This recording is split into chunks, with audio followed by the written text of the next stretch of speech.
दंफांनि ससमा गाननानै जुदि खोथाफोरखौ बुङो बेथ' मिनिथावनि बादि जेबो जाया प्राय मास मोनथामसो बिथाङा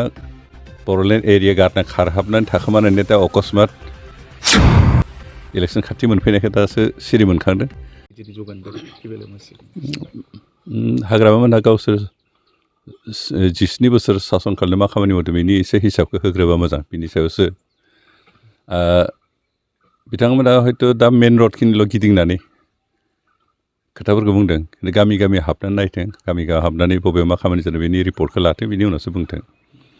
जे बिथांमोना 17 इयार्सआव जिखिनि खामानि मावदों बे बोसोरनैयावनो जों बिथांमोननिफ्राय बांसिन खामानि मावदों आरो बेखौ प्रमान मोननोब्ला बिथांमोना गामियाव फैनांगोन नायनांगोन होनबासो नुगोन खिन्थु बिदि थांनायसिम लामा मेन रडजोंल' थाबायनानै दंफांनि ससमा गाननानै जुदि खोथाफोरखौ बुङो बेथ' मिनिथावनि बादि जेबो जाया बेनिखाय हाग्रामाखौ खावलायदों प्राय मास मोनथामसो बिथाङा बर'लेण्ड एरिया गारना खारहाबनानै थाखोमानानै दा अकस्मात इलेक्सन खाथिखाय सिरि मोनखांनानै रायजोफोरनि गेजेराव फैदों बे 3-4 मासफ्राव जोंनि रायजो राजाफ्रा मा जादों मा लोंदों मा दुखु जादों मा खस्थ' जादों बेफोरखौ खुनुदिन खबर लायाखैमोन दा इलेक्सन जानायखाय इलेक्सन खाथि मोनफैनायखाय दासो सिरि मोनखांदों बेनिखायनो बे सिरि मोनखांनाय मुब्रु मुसि जिनिसफोरखौ मोजां नुवाखै बेनिखायनो बे खोथाफोरखौ बुंदों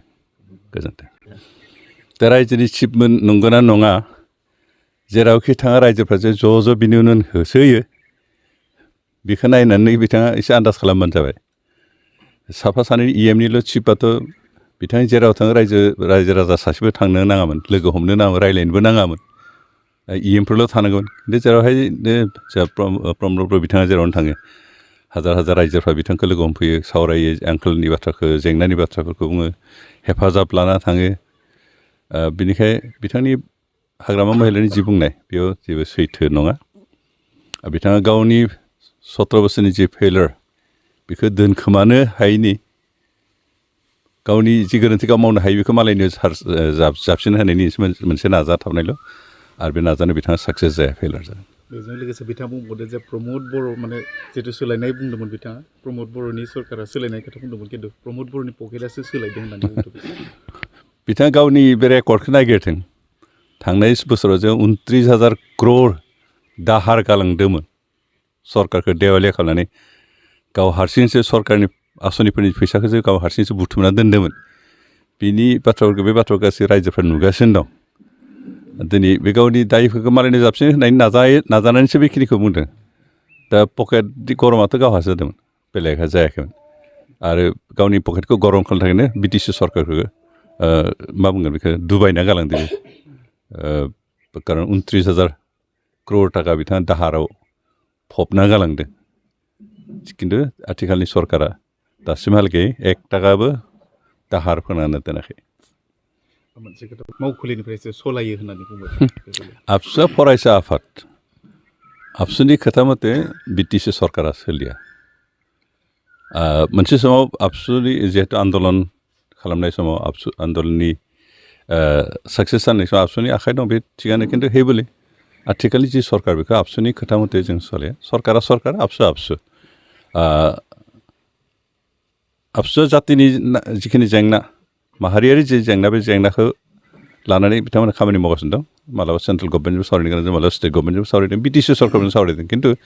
BTC सरकारखौ कुनुदिन आबसुआ सलायाखै आरो सलायनायनि बाथ्राबो गैया खारन सरकारा बे रायजो राजानिसो सरकार आबसुनि सरकार नङा